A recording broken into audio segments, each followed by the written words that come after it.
Okay, so we are going to be re-entering this same sort of topic.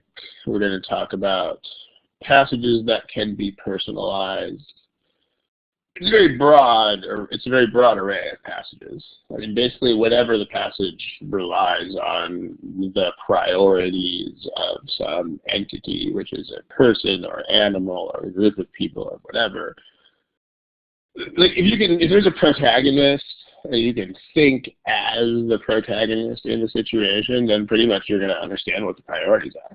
I mean, it's the same reason why stories are stories, and why stories are more interesting in general than things that are not stories, because you get it, because you get the priorities, and you get how these things impact the character and stuff like that. I mean, it's why when you tell a story, it has more meaning than just listing a bunch of observations. So, and I mean, just if you think about that, this is not a very GMAT-like example, obviously, but if you just think about the difference between saying something like, this glass object fell through the floor and broke, period, which is not a story, versus like,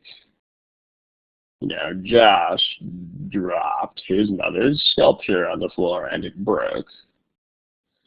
I mean, those are technically the same, but think how many more layers of meaning there are in the second one. And like the reason why the second one means more to you is the same reason why the CR passages will instantly mean many more things if you can read them from an interested standpoint.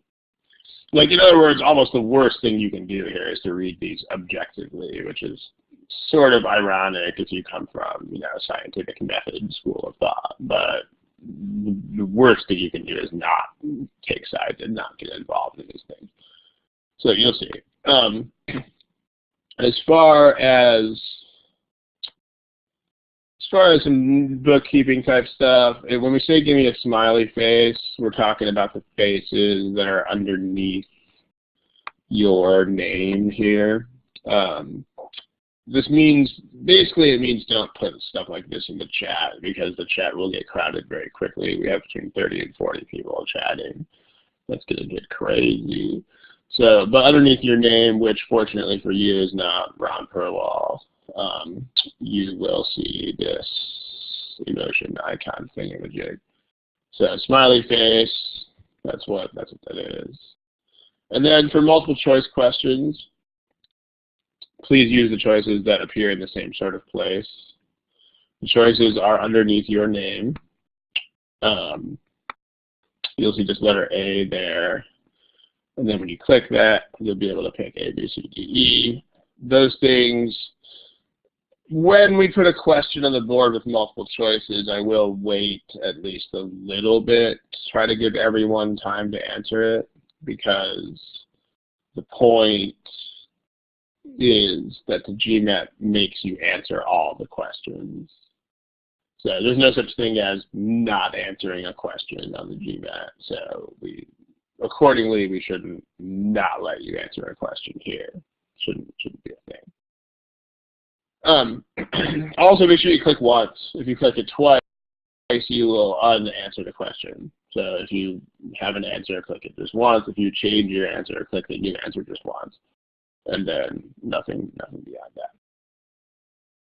Okay. Last but not least, copyright notice. All of the questions that follow are from the GMAT prep software, the free GMAT prep software, by the way, specifically, not just the GMAT prep. There's some confusion here, but we can't use questions from the paid software. We can't do it. So GMAT has asked us specifically not to use any of the paid materials. So that's primarily the OGs, but it also includes any of the paid patches or question marks that go with, question packs that go with the software. Can use them. Okay, let's do one. Let's find a question for you to do. How about this? Remember where you find the answers to multiple choice questions. We find them there. There's no caption. There should be a caption. This is where you find the answers to multiple choice questions. All right, give it a shot.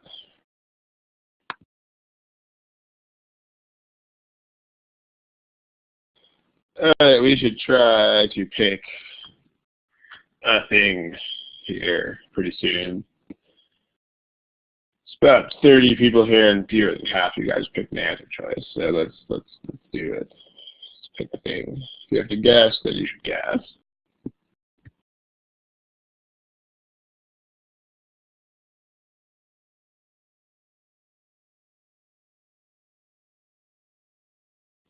Okay. There's still a bunch of people who haven't picked an answer. If you are named Carissa or Anna or Bharat or Ryan or she picked something. Okay. There are two mostly popular answers here, which are A and C, but there are at least some people picking every choice. So let's talk about personalizing it, because, all right, first of all, what you should do, there are two things that you have to do first with these questions. I mean, it sounds kind of weird, you know, two things I have to do first. That kind of sounds like one of them should be first and one of them should be second. But meaning you don't really have to do these in any particular order, but you do have to do them before you can really process this the way that you should. The first is to figure out the point of view from which to read, which that's something. But then the other thing you should also do is to figure out what the heck the task is. So, two things to do first with these things. I mean, one of these, in other words, is what you should do first with passages that you can personalize. So, in other words, adopt a point of view if that is possible. So, if that's something you can do. The point of today's passage is that there will be something that you can do in all of them, but in general, maybe not always. But then you got to figure out what the heck you're supposed to do. Where do you figure out what you're supposed to do? Like, which part of this chunk of words? Like, where should you go first? So if the stem means this, then I'm never really sure when people use the fancy words like stem, because I think I've seen some people use stem to mean this, and I think other people use it to mean the passage. So, but the part that ends with a question mark, if that's what you mean, then that's what the point is. So, you know, this whole finding the conclusion thing, you know, maybe, but not necessarily, because that's less important in some instances than it is in others. So, but you want to read this first, because this is what, I mean, in other words, this should not really surprise you, but if you want to find out what you're supposed to do, then you should go look at the part where they ask you to do something. That's where you get that from. So here you're supposed to find an assumption. Now, without belaboring that particular point, there are entire study hall sessions where we go into more detail about assumptions, but the task here is find assumption, which can mean one of two things. I mean, directly, you could find it directly or you could find it indirectly. So there's two kinds of assumptions. Like, assumptions do two things if you find them directly. The first is if you notice a connection that has like a doubtful connection or dubious connection, then the speaker is just assuming that the connection is solid. like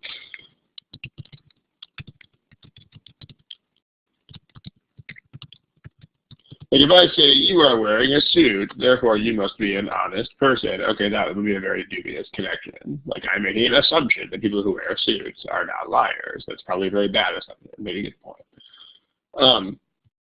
The other kind of direct way to find assumptions is if you can think of a way to shoot down the reasoning. And the speaker is assuming whatever defeats that or dismisses that. So, if I say this normally takes an hour to get to this place, so if I leave now, I will get there in an hour. I mean, okay, when I'm assuming lots of stuff. I'm assuming no traffic delays. I'm assuming no anything that will unexpectedly slow me down, that kind of thing. And then lastly, there's indirectly, which this tends to, for people who struggle with these kinds of questions at least, in my experience, this tends to be a little bit better because it's more concrete. Because remember that assumptions are necessary. So that's what the word assumption means. It means it's something that's necessary even though it hasn't been stated. So in other words, this means if it's false, then the argument falls apart. So what you can do is you can start from an answer choice. You can make that answer choice false, and the argument should be destroyed. And I mean, what's effective here, there's two things that are attractive about this kind of approach. The first is that if you notice, to find an assumption directly, you have to kind of just see stuff. Like you have to notice that there's a connection that's dubious, no one's going to point it out to you, or you have to think of some external way to shoot down a conclusion. Like if I say, I'm going to leave now, therefore I will get to this place in an hour, you need to just think about stuff like traffic because I haven't thought about it, and that's the whole point. So that's a disadvantage there, is that to directly find assumptions, you kind of have to come up with stuff out of nowhere. But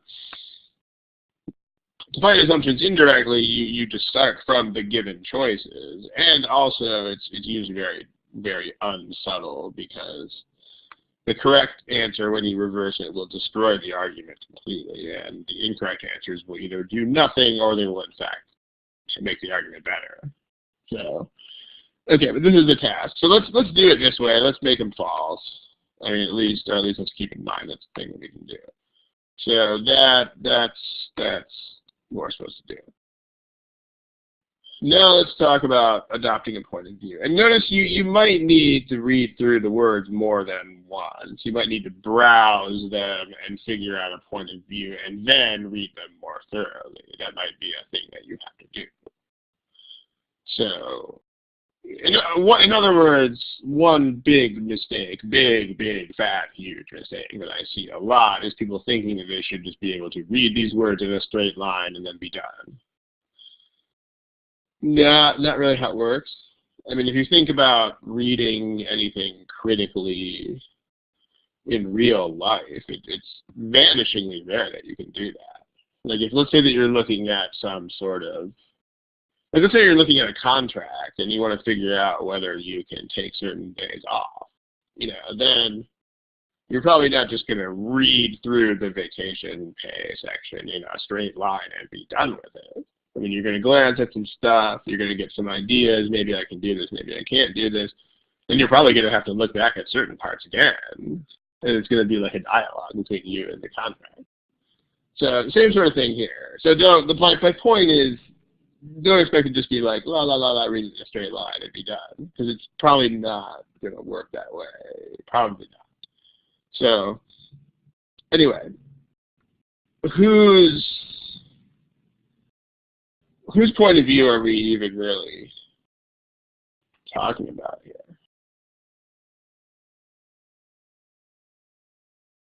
This might take a bit of thinking. So, I mean, the conclusion, let's go with let's see, Serge says we should find the conclusion. So the conclusion is this, basically. I mean, that's ultimately the point of this argument, is that, quote, information services present a more balanced picture, unquote. So what in the world does that mean to whom? Yeah, Wilson, because I mean, the point of view, if I say this is the picture that is presented, like whenever you're talking about communicating a message, and this is just sort of common sense, whenever you're talking about communicating a message, the only thing that matters in actual praxis is like the message that the person gets. Like what I mean to say is totally not the point, and what I am trying to say is not really the point either. What matters is what the person gets from it. So when we say information services present a more balanced picture, that means ultimately the consumer of the services, like the person who is watching the television or looking at the internet. That's the hot point here. Like that's what matters. So we should read this from the point of view of the people receiving the information. So you are the viewer or reader or consumer of information.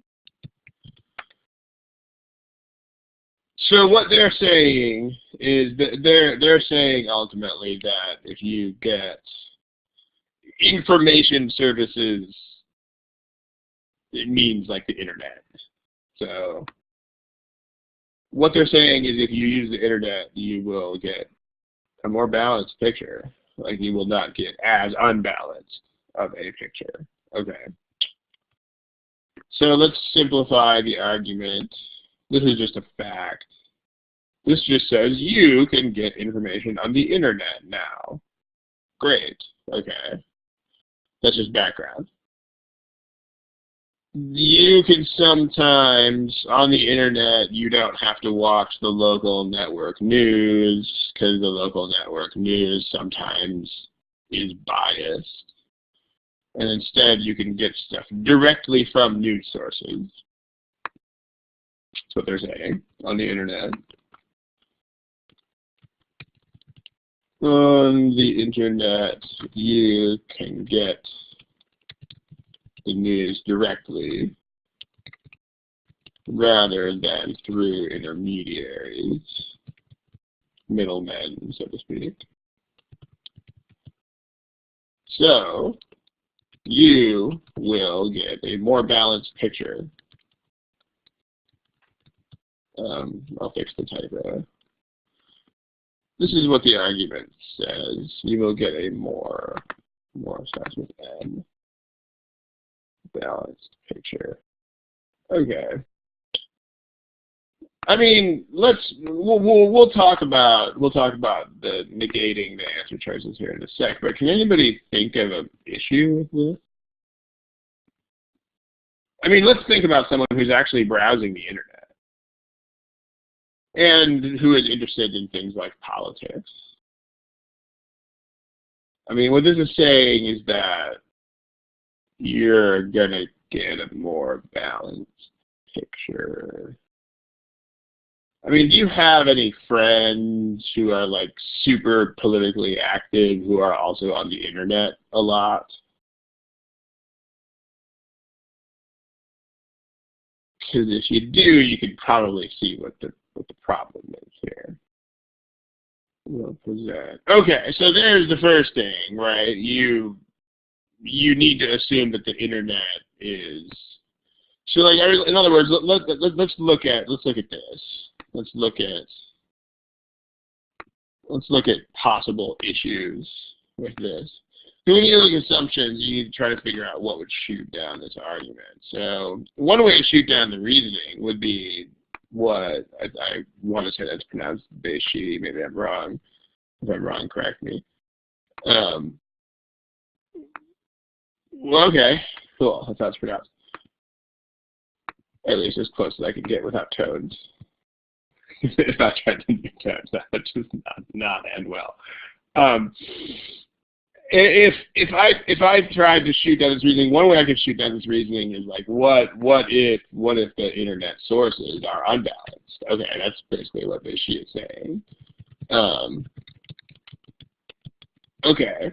I mean, another thing, at least what comes to mind with me, like I have friends who are very ardent about their political views and who also are on the internet a lot, and like balance with these friends is just, it's not a thing. Like if I have friends who are very, very, very liberal and who spend a lot of time on the internet, they will probably spend all of that time looking at very liberal websites. So in other words, there's also that, right? What if the browsing isn't balanced? What if the browsing itself, like selection of sites, okay? Or what if it's easier? Or if it's easier to find more of the same type of sites? So, I mean, that's my first thought. I mean, my first thought is like if you were reading political websites, and even if you were really trying to get a balanced picture, I mean, you know how it is with links that lead to links that lead to other links and so on. I mean, it's very hard to suddenly find a link that leads to the other side of the issue. Like if you're reading a liberal website, you're probably going to see a whole bunch of links to other liberal websites. So there's that. Like, so there could be like, what if the whole internet is unbalanced in the first place? It could also be, what if the form of browsing the internet leads to lack of balance, which is kind of the same thing. Yeah, it's that, right? It's what Mark says. So, and I mean, that thought that Mark is expressing is like a very easy thought to have if you adopt this point of view. Whereas if you're trying to read this as like strict black text facts on a white screen, it's actually really hard to think about that because it's external. So you can see the disadvantage of thinking that way. Okay, so now we have answer choices. So these issues, I mean, the speaker needs to be assuming that the sources themselves are balanced. And then choose one from, so again, that's what we're talking about, right? If you just kind of think about the questions in the chat box, just kind of common sense, if you say that a more balanced picture is presented, I mean, it doesn't matter except on the receiving end, you know? Like if the writers present what they think is a more balanced picture, but then it is distorted by the time it gets to the end user, then no one cares. So the only reasonable way to interpret that statement is on the reader's point of view, because that's the only reasonable place to measure that. You know, like same thing. If I say that, I don't know, if I say like that in a certain country that the food supply that goes out is balanced, I mean, if they send out a balanced food supply, but all of the like protein foods go bad before they get to the consumers, then I guess it's not balanced. Same sort of thing, right? No one cares if it happens to be balanced when it leaves the factory. That's not the point. The point is when it gets into the hands of the people who are going to consume it.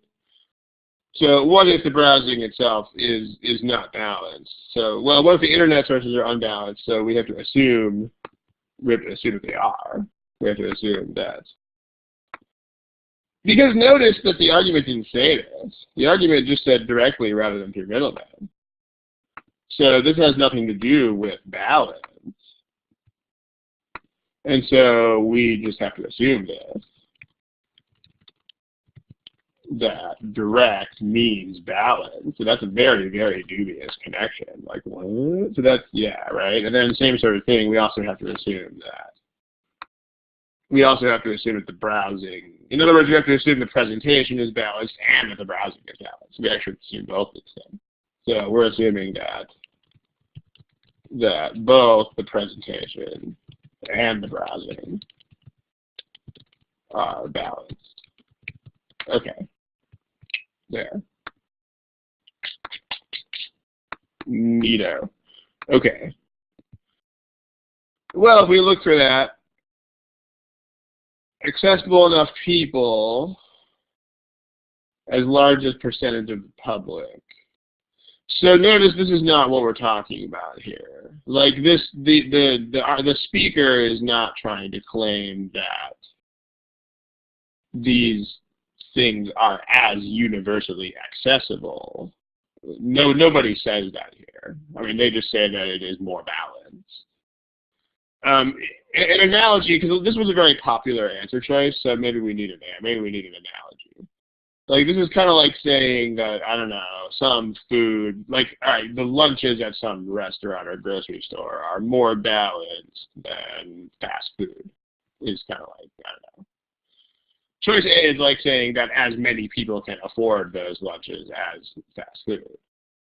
That would be nice, but that's not what we're saying. Like, even if very few people can actually afford those, doesn't damage the argument, because the argument is not about widespread consumption. The argument is just about the quality of the product. So this doesn't make any difference.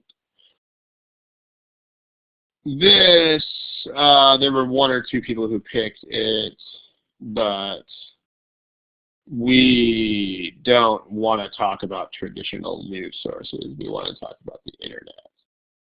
In fact, this whole argument depends on the idea that traditional news sources are not good enough.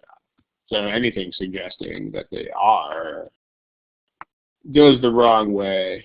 So B goes the wrong way. Because B suggests that people can do just fine without the internet. That's not the point of the argument. C. There's a lot of words here. You might want to read the core of the sentence, ignoring modifiers or whatever. This says information on the internet does not come almost entirely from groups that share a single bias. In other words, the information is not unbalanced. That's what we need to assume. This is the answer we want. It's not clear that it's probably, this is one of the biggest advantages of doing this negation thing, because the wording of choice C right now is very awkward. At least for me, there's just so much negation happening there. There's so much indirectness that it's very hard for me to process that sentence. So, but making it false, this is a very convenient thing to make false. We'll get there in a second. Choice D, traditional news sources are not accurate. That's not the point. The point is nobody is saying that traditional news sources lie or distort. That's not what anybody says here. What people are saying is just that they don't present everything. Like they omit certain points of view. So that's why this is not a thing.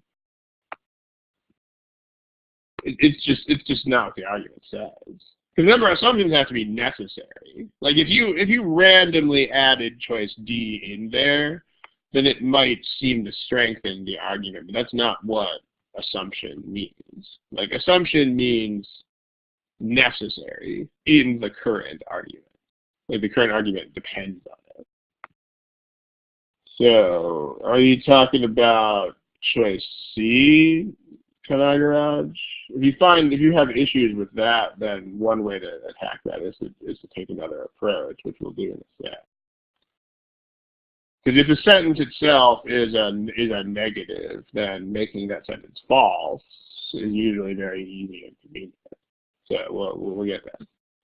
So let's table that question until we look at negation. Most people who get information from traditional news sources, like E is kind of like B. I mean, again, E is saying that the problem with the traditional sources doesn't even exist really in the first place. Like both E and B are saying that if somebody was getting their news from traditional sources, but was a careful enough thinker, then they would be fine. because the other thing is, because assumptions can't go against what you're saying. I mean, that should be basically common sense. But my point here is that traditional news sources are not good enough. So anything that suggests that traditional news sources are good enough in the hands of capable people is not an assumption, because it goes against what I'm saying. So, C, like cat. Now let's talk about negation. Let's go ahead and make these things false. Let's do that. And then along the way, we'll probably address that question about whatchamacallit, the convoluted sentences or what have you. So here is the question. Choice E is not there for some reason. Let's fix that. All right, there they are. And then let's do this method of negation, because that's what assumption is. Okay.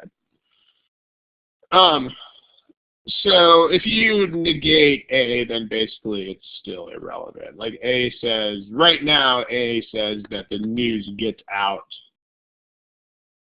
to as many people as the traditional sources do. So if you make this false, then the internet news doesn't reach as many people. But again, this is still not relevant. This is still not the point at all. Like, this is not an argument about widespread dissemination. This is just an argument about the quality of the product. So, I mean, in fact, even if only 2 people have internet access, this argument is still unaffected by that. So, still relevant. Smiley face, if that makes sense, because a lot of people did pick A. If you picked A, then, because this is where personalizing it is going to help you. I mean, if you are the consumer of information in this problem, if you understand what the words are saying, you'll understand that they're telling you, like, the picture that you get is a more complete picture. It doesn't mean that all of your neighbors get the same picture. So you can be the only person with internet access. That's fine. So B, if you make B false, I mean, let's do B and E at the same time. Not enough room here, so I'll do it down here. If you make B false, right now it says people can get a thorough understanding if they just go through information from traditional sources carefully enough. So if you make that false, then that means even if people are very careful about it, they cannot get a thorough understanding from traditional news sources. I mean, if this is true, then this definitely helps the argument,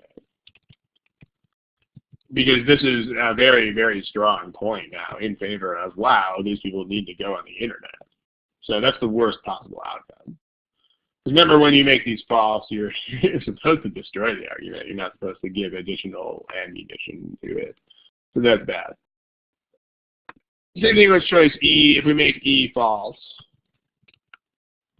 then we get people cannot easily identify bias in traditional sources. Again, this helps the argument, because this really just cements the idea that traditional news sources are going to be unavoidably biased. If they could recognize it, they could possibly mitigate it or something, but no, not if they can't recognize it. Okay, if we make C false, so, and maybe this will answer the question that Kanagaraj asks about convoluted blah, blah, blah, blah, blah. I mean, if does not come almost entirely is false, then you get comes almost entirely. So, you know, if that's not clear, then take a shorter sentence first. Like if I say your clothes are not almost entirely made in China. If that's false, then your clothes are almost all made in China. I mean, again, you're not doing this with rules. You're just doing it with your intuition. Because actually negating statements with rules is really hard to do. It's really, really, really weirdly hard. You shouldn't do it. You should just kind of common sense think about what it means for something to be false. So if C is false, then you get that the internet news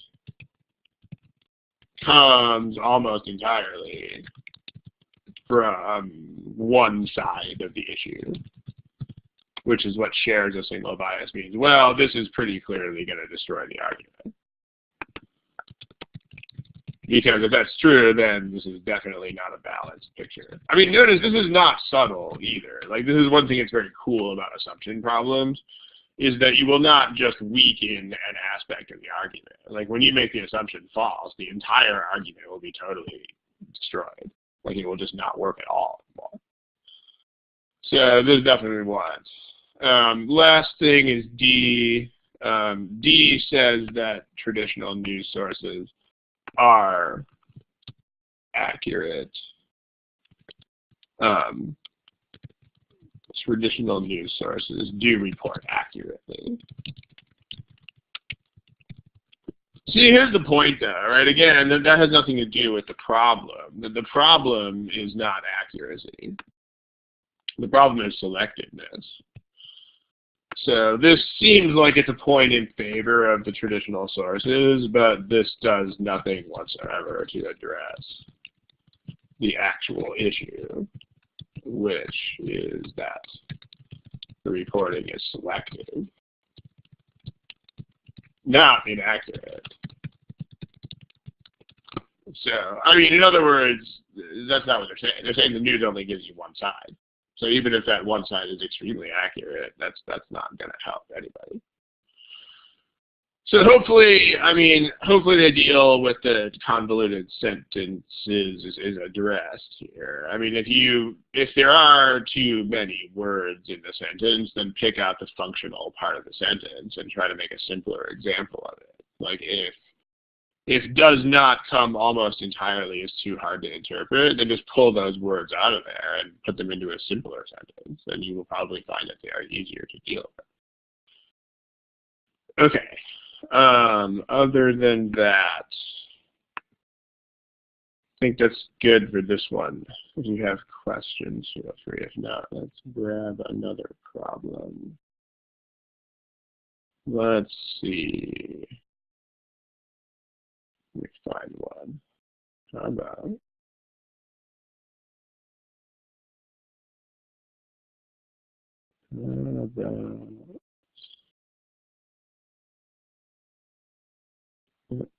let's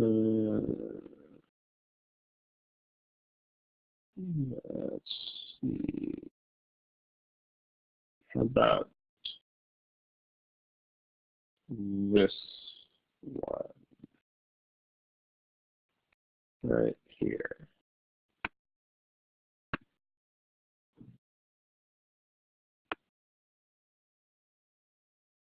Go for it. You know where to find multiple choice answers. Those are here.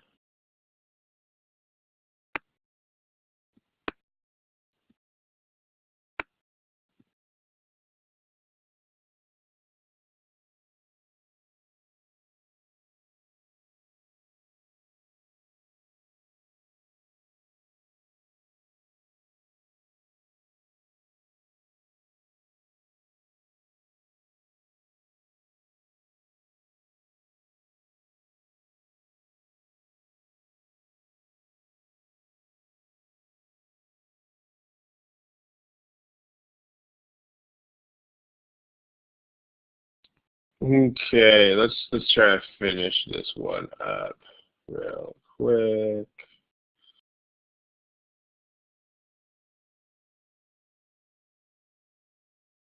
If you don't have something, then pick something. Remember also the question is a bit indirect this time. The question is actually asking you for something that would specifically be a wrong answer if it did not say accept. So, all right.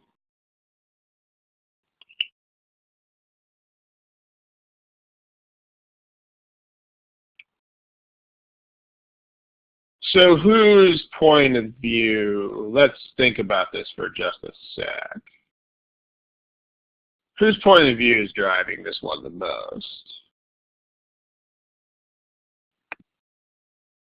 What we're thinking about is this. We're thinking about how something could have resulted in increased sales.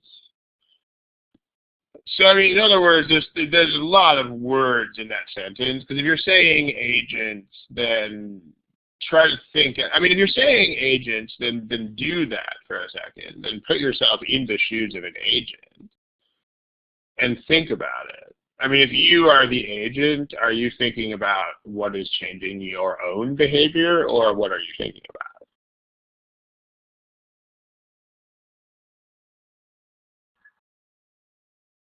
If you're an agent, yeah, if you're an agent, the very first thing you're going to do is think,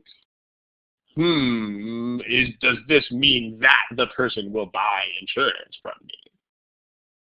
So, I mean, so meaning if you think as the agent, you're not like wrong, but it's a stepping stone. It's like a middle step, because ultimately this problem is not about what the agents do or don't do. I mean, you know what they do, and that's not the point. The point is, what are the consumers doing? The point is, like, are the consumers buying additional insurance? So, an increase in sales is a thing, but that's not really a point of view, because sales are not a person or thing that makes decisions. So, but increase in sales means you should translate that into whose choice is that. I mean, increased sales are always the buyer's choice. I mean, the only time that they are ever not is if it's some sort of compulsion, you know, like the state of California makes you buy insurance for your car, or, you know, the communist government makes you buy food from the state store. Unless it's something like that, it's always the choice of the buyer. If you ever talk about sales or not sales, the consumer is the end of that. So ultimately, this means why are the consumers buying more insurance because of this plan? All right, so, and what you're doing is, like, basically the old plan was sell more. The new plan was make the consumer smile. Okay, and so then why are consumers purchasing additional insurance? So you're the consumer, is the point, who is at least thinking about, or at least who is considering buying insurance. So why is this policy, where the policy is to make you smile, helping? Yeah, so, I mean, because notice you'll immediately think of some things. Like what Mark says is that high-pressure sales really sucks for a lot of consumers. It just turns them off. So that would be one very good reason, is that low-pressure sales are just inherently more appealing than high-pressure sales. So, absolutely, right? So why is this policy helping? So A means that you, like, your friend actually told you about this insurance agency because they were so happy. So this means that you are now going to consider them, and you would not before. Like, if you're the friend, then you are now a potential consumer, whereas before you weren't. So you are now a new potential client. So this definitely helps. It helps, which means to this answer, it is the wrong answer to this question. B is probably I mean, no one picked B because B is so straightforward, right? I mean, because you listen to them, they were able to, like, sell you more stuff. All right, well, that pretty much tells you directly, right? They sold you more stuff. This says that the agents did not fill out the paperwork. Well, that doesn't. This goes the wrong way. It just means that they took longer to fill paperwork out. So I mean, no matter, I mean, you could spin this so that it would be bad or irrelevant. It just depends. I mean, it probably doesn't really go either way because the point is the paperwork is done after you make a sale. So this doesn't really seem to have anything to do with more or fewer sales. But that's not the point. The point is you don't need to think that much about it. The point is that it should be dreadfully obvious that this is not a point in favor of more selling. I mean, it just isn't. It's either neutral or bad. I mean, if the sale is done before the paperwork, it's neutral. If the sale doesn't go through until the paperwork is finished, it's bad. So this is definitely not the right direction. Notice, in other words, the point is you don't need to split hairs over whether something, so because it's the wrong answer, that actually makes it the answer we want to this question. I mean, the point is you don't need to split the difference between is it neutral or does it go the other way. Like if the question is does it help, as long as you establish that it clearly does not help, you're good. This one is sort of like A. I mean, this just means new clients. So in this case, it's not friends. In this case, it's people who were pissed off at other agencies. But it doesn't matter. It means the policy brought new clients. Made it rain. And then choice E, lots of words, but the core of the sentence says customers approach the agency to buy more insurance. So new clients and or additional volume of sales. That's good, which means to this question it's the wrong answer. All right, any questions about this? Okay, so let's go back to, you guys didn't have as many issues with this question as you did with the other one. So let's kind of go back to this thing here real quick about, because this whole notion of convoluted sentences, let me go back to that in the chat box. Somebody asked about, where was that? There it is. Okay. So let me just toss out a sort of random suggestion. The first thing that I'm going to claim, and maybe I'm wrong about this, but my experience shows me that I'm probably not wrong about it, which is that this tends to be an issue mostly in assumption questions. And does anybody have any idea why? It's not because they are jerks when they write assumption questions. I mean, if that's what you're thinking, then not really.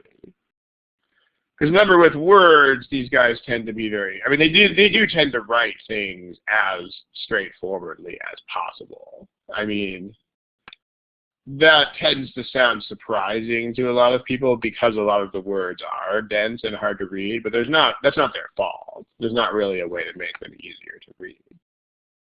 But does anybody know? Yeah, it's that, right? Because notice that most assumptions do something like this. And so you have,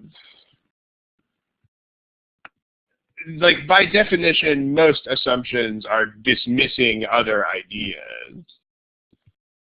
So most assumptions are negative statements at least once. And then if the thing they are shooting down is like a negative qualifier or something like that, then you might get a negation of another negation. You know, like if you know what I mean? Like if you,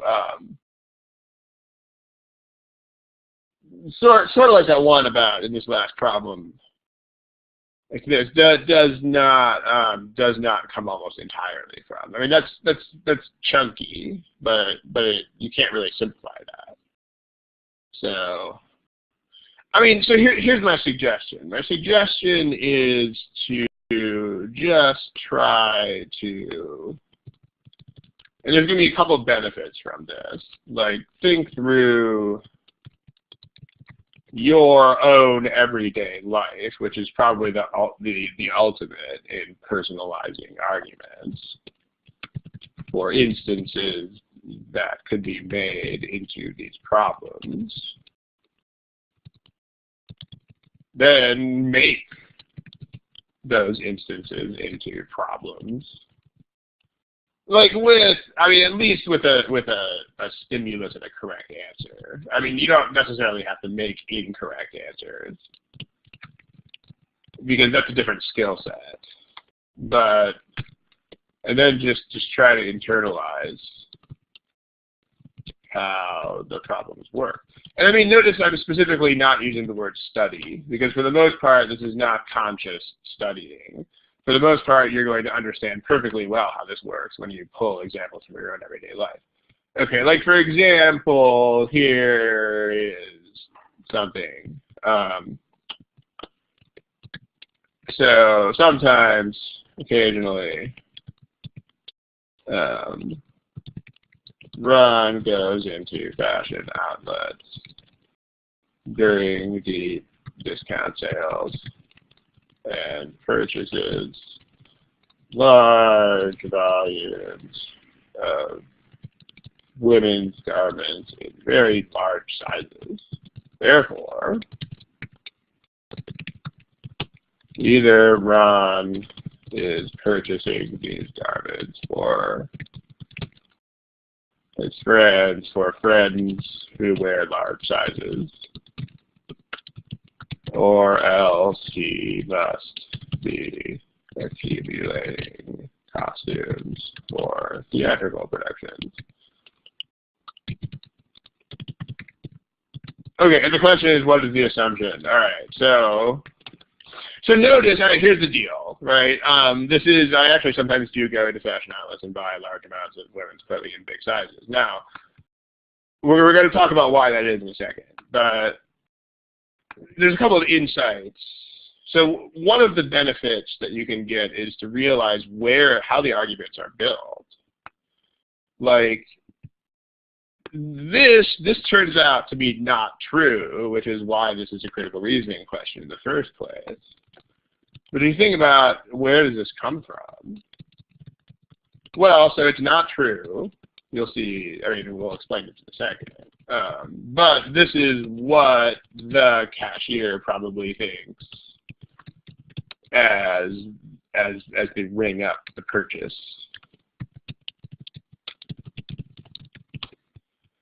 So notice that, like, this sort of insight is helpful because it helps you understand, like, where are they getting the statements in these things.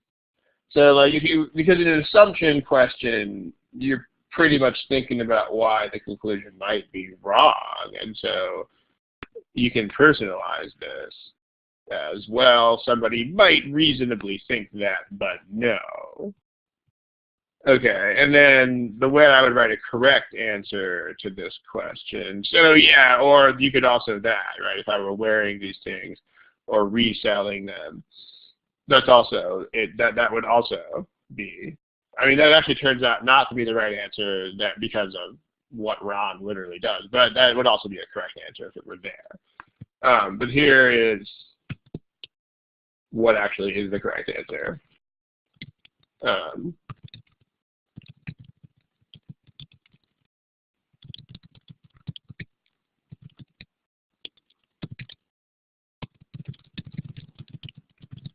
Yeah. So, I mean, the truth of the matter is that, and then this would also explain the big sizes really nicely because they have more fabric. So, like, what I'm actually doing with these things is I'm buying them and basically using them as bolts of fabric. So, but the assumption, and notice that the cashier doesn't have to think about this, and in fact, it is pretty much 100% likely that the cashier would never think about this. But that's the point with assumptions, is a lot of assumptions are things that the person is not thinking about at all, and that's what makes them assumptions. So if you negate this, and notice that also if you consider the reselling thing, so let's add the word primarily into there. So this would allow, so this addresses two things. This makes the sentence more convoluted in general. But also because maybe I'm buying a few of these things for resale. But if you negate this, Ron primarily is buying these things. Ron is buying this stuff primarily to, cut it apart and make other things. So notice that there's like another thing that helps you understand how these problems are built. Because in reality,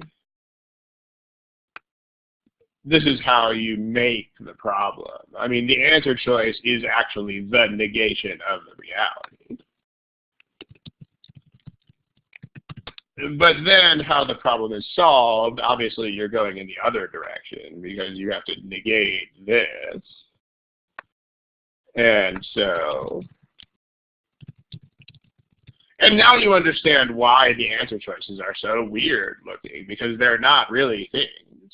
Like they are things that you get by negating things that are actually things. So, and I mean, this is all total common sense if you are using an example from your everyday life. I mean, this is not your life, this is mine. But the point is, I'm sure that if you just think about it, because, I mean, here's the most important part. I would say the most important part of all of this is that right there. Because this is where you learn to make assumption questions in general. Like this is the origin of the question. Is here is a thing, and then people reasonably think that it means one thing, and they are not totally crazy in thinking that, but they are wrong. So in other words, you can learn where these situations come from. Like in the case of assumptions, that's what we learned here.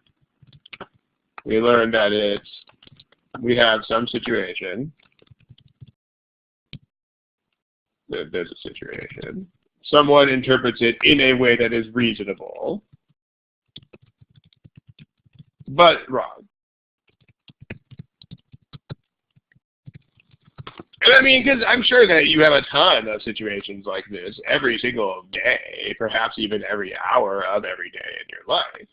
So like as soon as you make up one of these, you should be able to make up hundreds of them. Because if you can find any situation at all in your life where somebody was reasonable but misinterpreted things, you got an assumption question. And you can make one. And then when you make it, you can solve it, and then you can understand how this works. And then, I mean, my promise to you is that if you do this a few times, and if you put enough effort into it, then when you come back to questions like this, you will suddenly find them a lot easier. Because now you're going to understand basically every side of the creation of the problem. And so, it'll really help the most with stuff like this, because then when there are sentences that are basically weird sentences, now you're going to understand why they are weird sentences, and that will help you process them much more quickly. Because what you should never have, and I mean what you should really not ever have, is like a weird sentence that is inherently weird. Like, I mean, if you have a weird sentence, it should always be related to a non-weird sentence in some straightforward way. Like in the case of assumptions, if the sentence itself is weird, then the negation of the sentence should be not weird. And in other instances too. So that's the point. And like if you ever see questions like this, you shouldn't just be like, well, how do I read weird sentences? Because that's sort of like just sticking a Band-Aid on it. Right? I mean, it might help you, but it's not going to address the real issue. Instead, you should think, obviously not during the time of solving a problem, but when you review and when you do stuff like this, you should think about why are these weird? Because if you can really get to the base of that, then you're going to have some insight that will help you solve all of these. And I mean, before you do that, you also have to absolutely eradicate every thought you might have of these are weird because they are tricking me. Because just remember that does not ever, ever, ever, ever, ever, ever happen. There are no trick questions. There are no trick wordings ever, ever. Just as this is not a trick. I mean, this is the simplest way that I can write this. I cannot write this in any way that is simpler. So if you have that idea in your head, don't.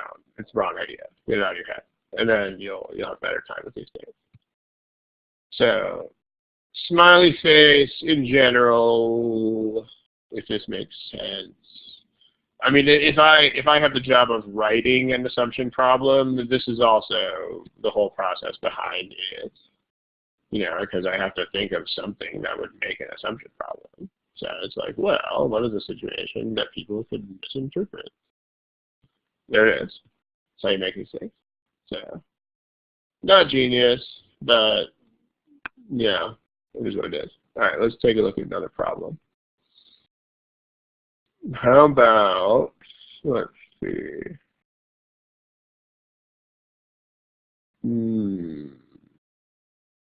How about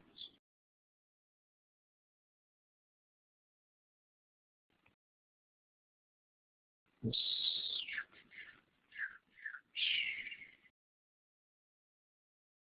How about this one?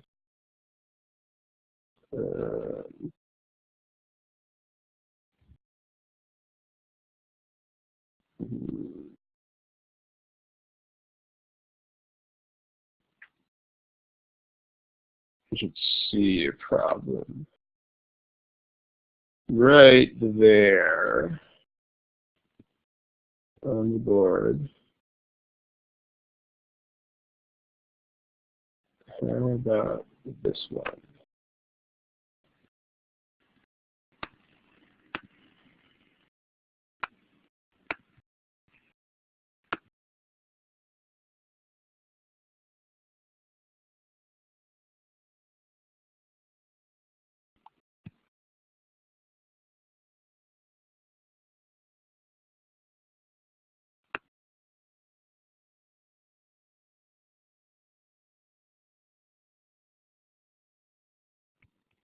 And remember, whenever you are talking about that, you know whose point of view is king.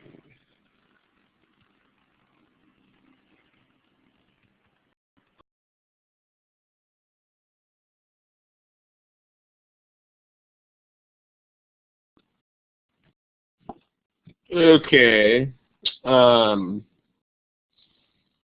There are two overwhelmingly most popular answer choices here. Those are C and E. We have like two people who are picking other things, but for the most part, it's a contest between C and E. Okay, people who are asking about difficulty level, if you've watched very many of the recordings of these, then you know what my answer is going to be, but the answer is it doesn't matter. It doesn't make any difference. In fact, ironically, just the fact that you are asking this question is proof that the answer cannot possibly help you at all, because if you have to ask it, guess what that means? That means you don't know. And you won't know. Cannot help you. I mean, you can't plan a strategy around things that are unknown and indeterminate. This is important because it's a distraction, and it is a major, major, big, huge distraction. I mean, you really need brain power to solve these things. And if you, like, here's my stupid but effective analogy for this. Let's say that I'm going to shoot a gun at you for 5 minutes and you have to dodge the bullets because you don't want to die.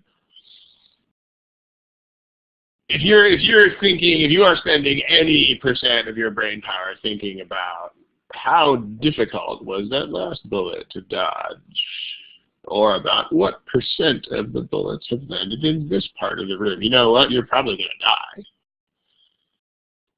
if you are not using 100.00000% of your brain for where is the next shot going to hit, let me get out of the way, you're going to die. I mean, this is the same sort of situation. I mean, if you're spending any brain power thinking about difficulty level, oops, you just lost brain power to actually solve the problem with. So don't do it. It's not relevant. It's not a thing. I mean, every problem is a worthy opponent. You should respect all the problems. It's pretty much the deal. Okay, this problem. So let me make this a little bit concrete. I'm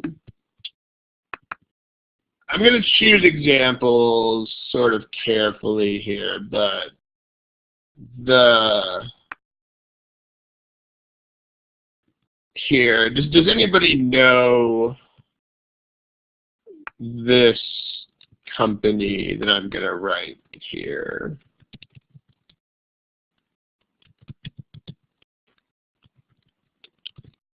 Does anybody know what that company makes? They make the BlackBerry. Okay. So let's use that as an example. Because I bet most of you didn't know that. I mean, if you're Canadian, you're probably more likely to know that. And if you're in that industry, you're more likely to know that. But random people don't know that. So, and then let's also make this, say, smartphone. Because, I mean, notice, the reason I'm choosing this particular example of all the examples in the world is that choice C is all about people didn't know that this company makes this brand. I mean, that's kind of the point, right? It'll help you think. It'll help you personalize choice C. And I think you know where this is headed, but it will make you realize pretty quickly that choice C is not the right answer because it doesn't matter. But, okay, so smartphones. And I mean, this is the other thing. Like when you review the problem, it's really worth it to think very extensively and carefully about specific examples that will help you understand how this stuff works. So, okay, sales of smartphones have increased. I mean, because they have, right? People are buying smartphones like pancakes. In order to take it, so RIM plans to make more BlackBerries while already advertising them a lot. Because, you know, this is also, a BlackBerry is a good example of both of these things. It is, everybody knows what a BlackBerry is. So, it's already widely, it's not like no one is like, whoa, I've never heard of that, it's so cool. I mean, we all know what BlackBerry is. But not everyone knows the parent company. Okay. So, you are the consumer. You are the consumer, okay? You're looking to buy a smartphone. So we want to know, we want evidence that they're going to make more BlackBerries.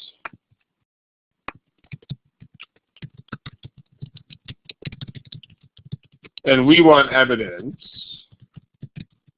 that you will just shrug your shoulders and say, eh.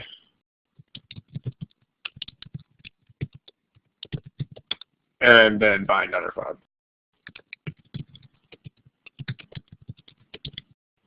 Okay. That's what we want. Well, we want evidence that you will not care. That this will not push you to go purchase a BlackBerry. Okay. I mean, you might think about reasons why this would. I mean, notice that the only thing they're doing is making more of them. So, what would actually be the only reason why this would lead to additional sales? Like, remember, you're the consumer. If this matters, what's the only possible reason that this could matter?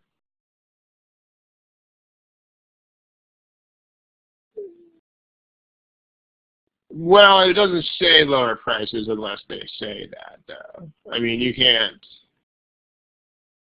you can't assume that additional production will lead to lower prices.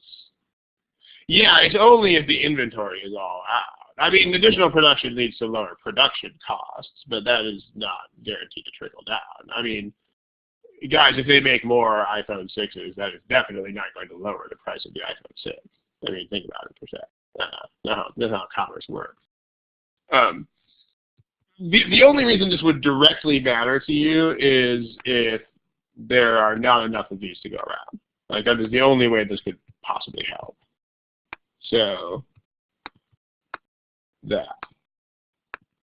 Like, otherwise this will not matter. Like, unless there are not enough of them. Like, unless these keep selling out,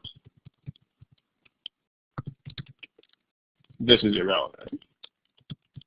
So therefore, what you should do is you should try to narrow down what the answer is. So there are only two possible ways to answer this question, which are, two possible types of correct answers. The first would be that they directly deny that they are selling out. Like in fact, there is already excess inventory. Which would directly work against this. Otherwise, if it's that, this doesn't matter for any other reason. So otherwise, it would just be like some other thing that shows your consumer, like your consumer lack of consumer interest in general.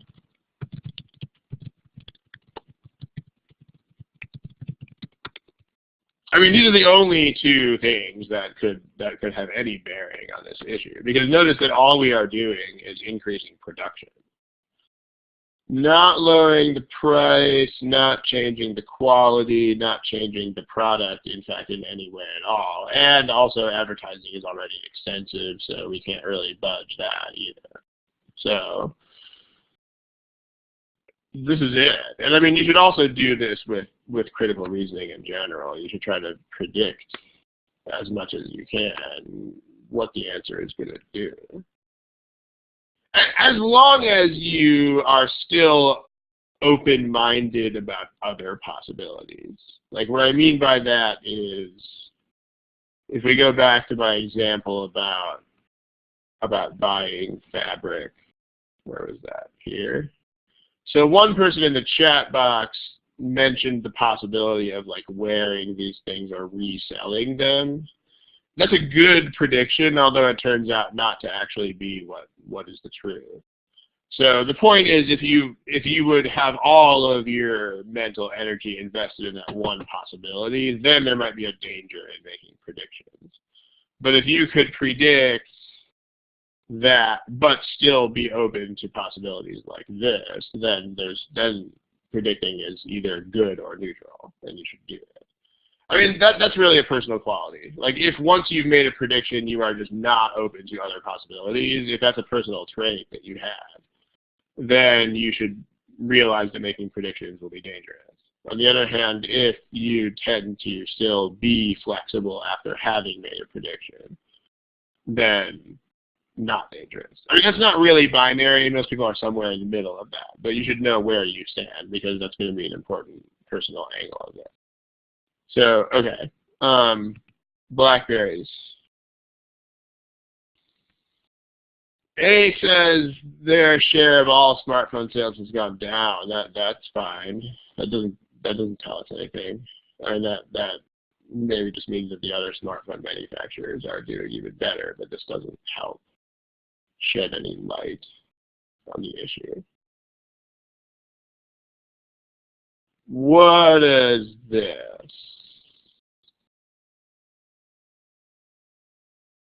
Inventory awaiting shipment has declined.